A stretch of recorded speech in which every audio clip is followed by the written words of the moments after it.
কিভাবে মার্কিন ইরানি যুদ্ধজাহাজ ডুবে যাওয়া মোদির অভিভাবক দাবিতে ছিদ্র করে দিয়েছে ভারত নিজেকে। ভারত মহাসাগরে নিরাপত্তা প্রদানকারী বলে মনে করে। বুধবার এটি এমনকি তার নিজের অতিথিকেও বাঁচাতে পারেনি।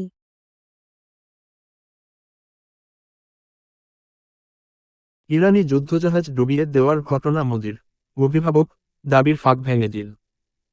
ভারত মহাসাগরে নিজেকে নিরাপত্তা প্রদানকারী হিসেবে দেখে বুধবার তারা এমনকি তাদের নিজস্ব অতিথিকেও বাঁচাতে পারেনি।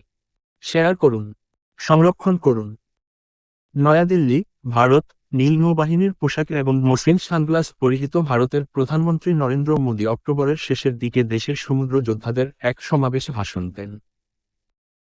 তিনি ভারত মহাসাগরের কৌশলগত তাৎপর্য তুলে ধরেন, এর মধ্য দিয়ে যাতায়াতকারী বিপুল পরিমাণ বাণিজ্য এবং তেল।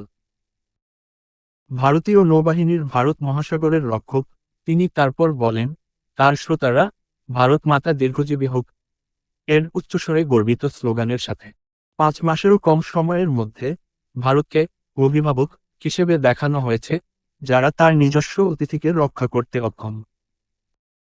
বুধবার ইরানের যুদ্ধজাহাজ IRIS ডেনা শ্রীলঙ্কার দক্ষিণের মাত্র 44 নটিক্যাল মাইল 81 কিলোমিটার দূরে একটি মার্কিন সাবমেরিন দ্বারা টর্পেডোর শিকার হয়, যখন এটি ভারত আয়োজিত নৌ মহড়া থেকে বাড়ি ফিরছিল। মিলান দ্বিবার্ষিক বহুপাক্ষিক নৌ মহড়ার সময় ভারতের রাষ্ট্রপতি দ্রৌপদী মুর্মু ডেনার নাবিকদের সাথে ছবি তুলেছিলেন। তবুও ইরানি যুদ্ধজাহাজকে আঘাত হানার পর ভারতীয় নৌবাহিনীকে আনুষ্ঠানিকভাবে আক্রমণের জবাব দিতে একদিনেরও বেশি সময় লেগেছে, যা মার্কিন কর্মকর্তারা স্পষ্ট করে দিয়েছিলেন যে ডোনাল্ড ট্রাম্প প্রশাসন ইরানের বিরুদ্ধে যুদ্ধ আরও বিস্তৃত করতে কতটা ইচ্ছুক এবং প্রস্তুত ছিল তার একটি লক্ষণ।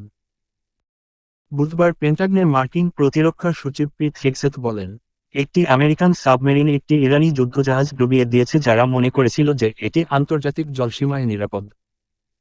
বরং এটি একটি টর্পেডোর আঘাতে ডুবে গেছে। নীরব মৃত্যু।